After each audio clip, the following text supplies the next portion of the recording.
Greetings to everyone watching this video and welcome to our presentation on Ivory Coast, a rising star in West Africa that stands out for its rich cultural diversity and immense economic potential. Known as the world's leading producer of cocoa and cashews, Ivory Coast has positioned itself as a key player in global markets. In this presentation, we will examine the investment environment in Ivory Coast, explore the country's legal framework, identify industries with significant development opportunities, and discuss essential considerations for establishing and managing a business in this dynamic market. Moreover, we will dive into the culture, etiquette, and negotiation strategies that are vital for creating successful partnerships in Ivory Coast. Our goal is to provide a comprehensive overview of Ivory Coast as a land of opportunity, paving the way for smart investments. Ivory Coast is a presidential republic with the president acting as both head of state and government. Alassane Ouattara has been president since 2011, focusing on economic reforms. While the country has faced challenges like civil wars in 2002 and 2011, it has made progress with stability and democracy. It is also an important member of ECOWAS, working with other West African countries. Geographically, Ivory Coast is in West Africa, bordered by Ghana, Mali, Burkina Faso, Liberia, and Guinea, with a coastline along the Gulf of Guinea. It has diverse landscapes, including savannas in the north and tropical rainforest in the south. Abidjan, the economic hub, drives trade, while Yamoussoukro is the political capital. Ivory Coast is culturally diverse, with over 60 ethnic groups and a love for football and music, which unites the nation. Religiously, it's 42% Muslim, 34% Christian, and 24% traditional or other beliefs, with Islam dominating in the north and Christianity in the south. Economically, the country is a leader in Africa. It's the top global producer of cocoa, accounting for 40% of the world's supply, and a major exporter of coffee, rubber, and palm oil. The government is also investing heavily in infrastructure like roads, ports, and energy, boosting growth and attracting investors. Starting a business in Ivory Coast takes 3 to 10 days. If you have all your documents, the government CEPICE Center helps you to do everything in one place. You can choose a sole proprietorship for small business, a limited liability company to protect your personal money, or a public limited company if you want to sell shares.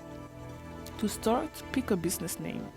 Write your business rule and register at CEPICI. You will also need a tax number, a bank account with a minimum deposit, and social security registration.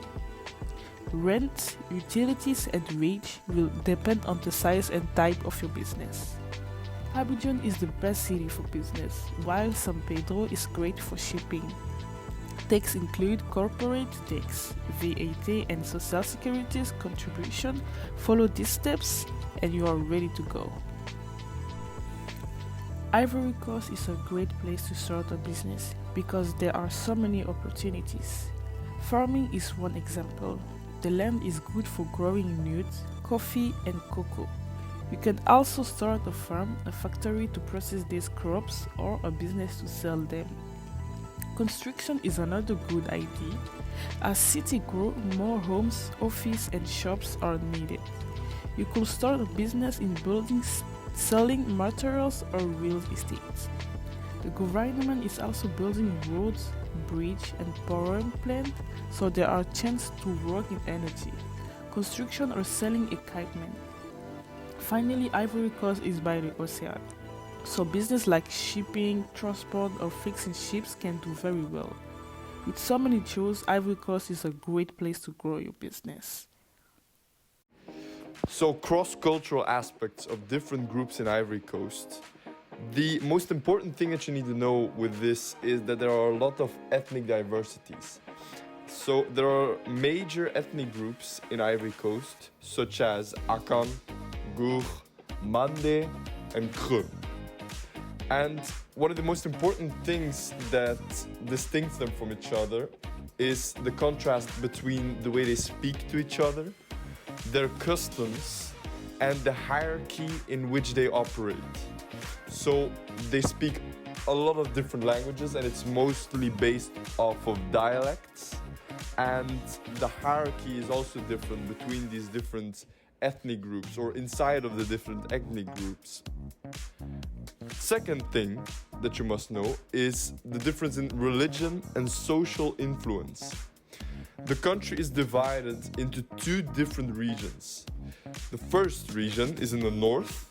This is Islam, and the Islam is predominant in Ivory Coast. Christianity is the main religion in the south, and these two religions go way back, which end up in political conflicts. And so the third thing is conflicts and cooperation, following on a thing that I said before. So due to this dividedness between the north and the south, there have been some historical conflicts that still remain up until today. So it's always between the northern and the south, and mostly based around political and historical context. This was the cross-cultural aspects of Ivory Coast. Ivory Coast is a major player in West Africa, especially in cocoa and cashew exports. To do business there, French is essential. It's the main language for communication. When you meet someone, start with a handshake or 3 kisses for women after the first meeting, and break the ice with small talk about family or health before discussing business. Respect for titles and hierarchy is crucial. Always use formal titles like Monsieur le Directeur, even with younger people. Be on time for meetings, but don't worry if they start 15 to 13 minutes late, it's normal. Building relationships come first. So take your time before jumping into negotiations. Be patient. Communication is polite and indirect, and face-to-face meetings are preferred. Also, letters are often preferred over emails. Formal Western-style clothing is expected, and an umbrella is handy during the rainy season. Finally, keep national holidays like Independence Day in mind, as they can impact business schedules. Success in Ivory Coast is all about respect, patience, and building strong relationships.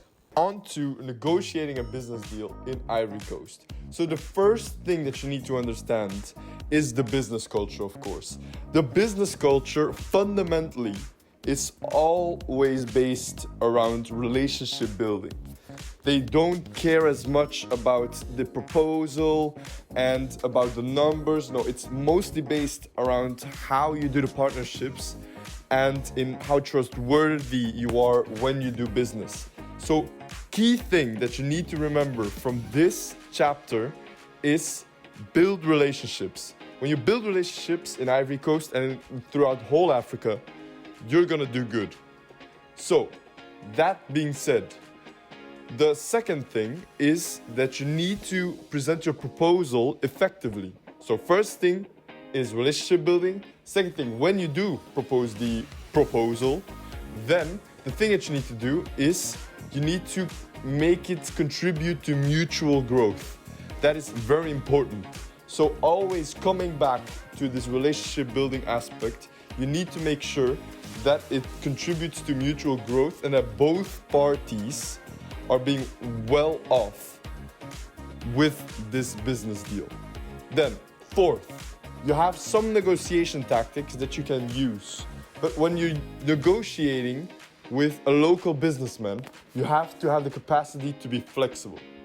What I mean by this is that you ensure a good partnership when both parties have equal benefits. That is one of the most important things when trying to negotiate in Ivory Coast or in the whole Africa, but specifically in Ivory Coast. And due to Ivorians having such good relationships, they are problem solvers because they know a lot of people. Their network is good because they build relationships. Next thing, like always, coming back to the relationship building, the next point is that you need to focus on collaboration. Focus on long-term collaboration, thinking in the long term, thinking how you can work together on a long-term basis, because that is what ultimate relationship building is. Like I said, one thing that you need to remember is relationship building. Then, lastly, you also need to keep in mind the government provocation. There are certain laws and bureaucratic processes that you need to understand before doing business in Ivory Coast. So these were the most important things about negotiating a business deal in Ivory Coast. Meeting the embassy. We had the opportunity to visit the embassy of Ivory Coast along with another private school from Wallonia. We had a chance to meet the minister counselor, a diplomat, and a commercial counselor. They talked about Ivory Coast strengths like being a world leader in cocoa, cashew nuts, and rubber production, with agriculture making up 50% of its economy. They also explained how the country has stayed stable since gaining independence in 1960 and how it works with other nations to grow its economy. We also learned about their focus on peace, international cooperation, and fair trade. The visit was a great opportunity to understand more about Ivory Coast's progress and potential. It was truly inspiring. They talked about the strength of Ivory Coast. It was a great opportunity to learn about another African country and see how our neighboring country also contributes to becoming more potential. And at the end, the embassy welcomed us warmly with drinks and a lot of food. In conclusion, our journey through Ivory Coast's economy has been insightful. Through this research, we've gained a deeper understanding of its challenges and its expanding infrastructure. Ivory Coast isn't just a hub for agriculture, it's a gateway for strategic investments in one of West Africa's most promising economies. Thank you for joining us as we uncovered what makes this nation a rising star.